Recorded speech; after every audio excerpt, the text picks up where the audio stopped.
রেঞ্জটা যখন ব্রেক করবে, এই রেঞ্জটা যখন ব্রেক করবে তখন আপনার ফার্স্ট টার্গেট থাকবে এরকম একটা লাইন আপ।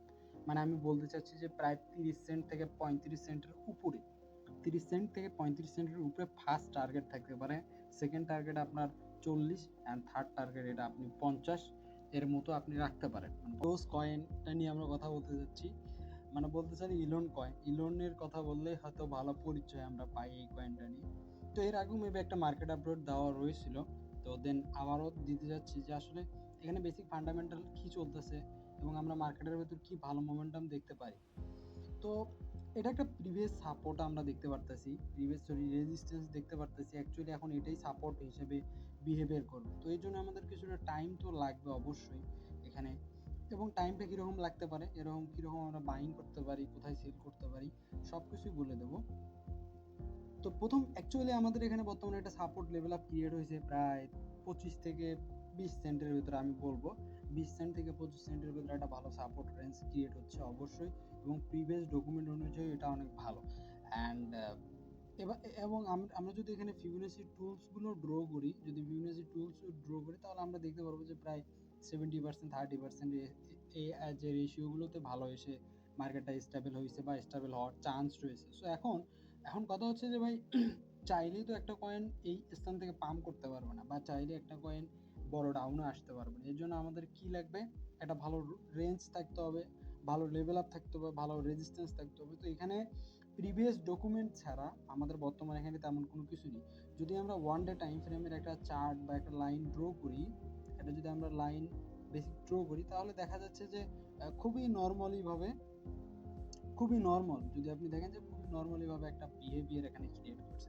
কিভাবে চ্যানেল বিহেভিয়ার ক্রিয়েট করছে। তো এটা খুবই ভালো হবে যদি এই চ্যানেলটা এখানে একটা সাস্টেন করে। অ্যাজ ইউজুয়ালি এর আগের ভিডিওতেও বলেছিলাম, ছোট টোকেনটার কথাও বলেছিলাম যে ভাই যে টাইম অবধি বা যে সময় অবধি এখানে একটা ভালো রেঞ্জ ক্রিয়েট করবে না, একটা সাপোর্ট লেভেল আপ তো একটা পাইছি আমি, একটা তো আমি সাপোর্ট লেভেল আপ এটা পেয়েছি, ওকে, এটা একটা ভালো সাইন, একটা চ্যানেল পেয়েছি, এটাও একটা ভালো সাইন। বাট আমাকে আরেকটা ভালো সাইন পেতে হবে, তা হচ্ছে ভাই একটা রেঞ্জ। তা হচ্ছে কি একটা রেঞ্জটা কিরকম হইতে পারে এটাও আপনাকে আমি ক্লিয়ার করে দিচ্ছি।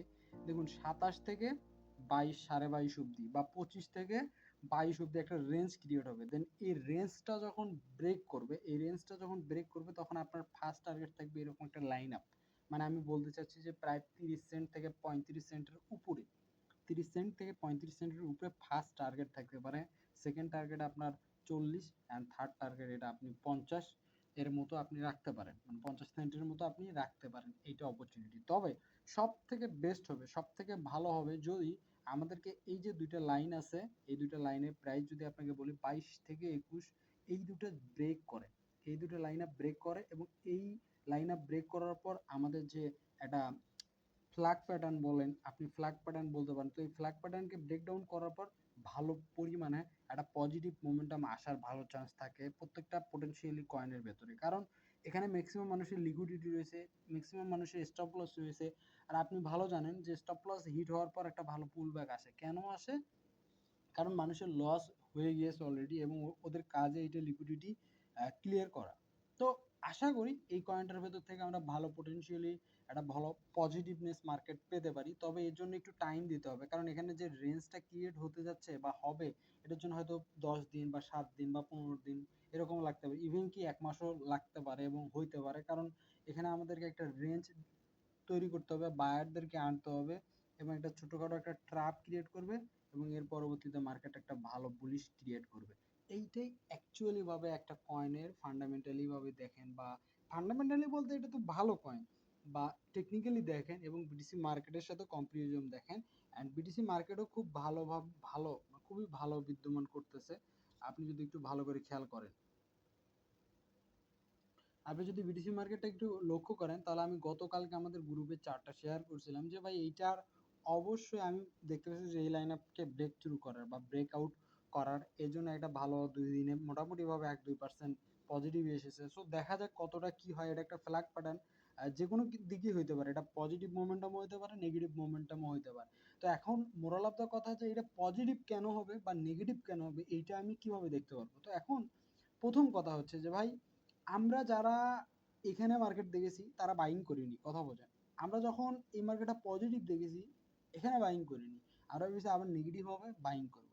তো ক্লিয়ার, আপনি এখানে বাইং করতে পারেন, তো এখানেও বাইং করবেন না। তো এই মার্কেটটা যদি পাম্প করে 90% বা 70 যাই পাম্প করুক, বা 30% যাই পাম্প করুক, তো এইটা কি অ্যাজ এ বায়ার হিসেবে আপনি কি এটা ধরতে পারবেন? অ্যাজ এ ট্রেডার হিসেবে আপনি কি এখানে ধরতে পারবেন যদি এটা পজিটিভ হয়? আমার কথা বলছেন, এখন ধরুন 100 আছে, 100 কে আছে, তো এইটা যদি 100 আবার 10-এ যায়, তো আমাদের কোনো লাভ হবে?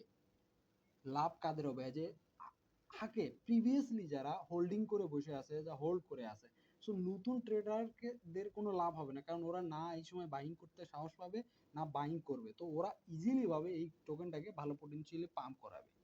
তো এইটাই আমি মনে করি এখানে রিজন পাম্প হওয়ার। আর নেগেটিভ হবে না এমনটা কিছু না, জাস্ট আমি পাম্পের এই থিঙ্কিং নিয়ে বসে আছি যে না, এটা পাম্প হবে, এই কারণে পাম্প হইতে পারে, কারণ আমরা তো এখানে বাইং করতে পারতেছি না, আল্ট কয়েনের ভেতর মানুষ হিউজ লসে রয়েছে। সো এই কয়েনটা যদি, টোকেনটা যদি পাম্পও করে, আল্ট মার্কেট সেরকম কোনো পজিটিভও ক্রিয়েট করবে না। তো দেন ওদের লাভে তো হচ্ছে, ওদের লাভ হচ্ছে না, ওদের ইজিলি লাভ হচ্ছে, এবং ওরা ইজিলি বাইং করতে পারতেছে এবং গেইনার হইতে পারতেছে। সো দেখা যাক কতটা প্রফিট বা কতটা ভালো মার্কেট আমরা দেখতে পারি। তবে অ্যাটলিস্ট কিছু না হলেও ভালো মার্কেট আমি দেখার অপরচুনিটি রয়েছে।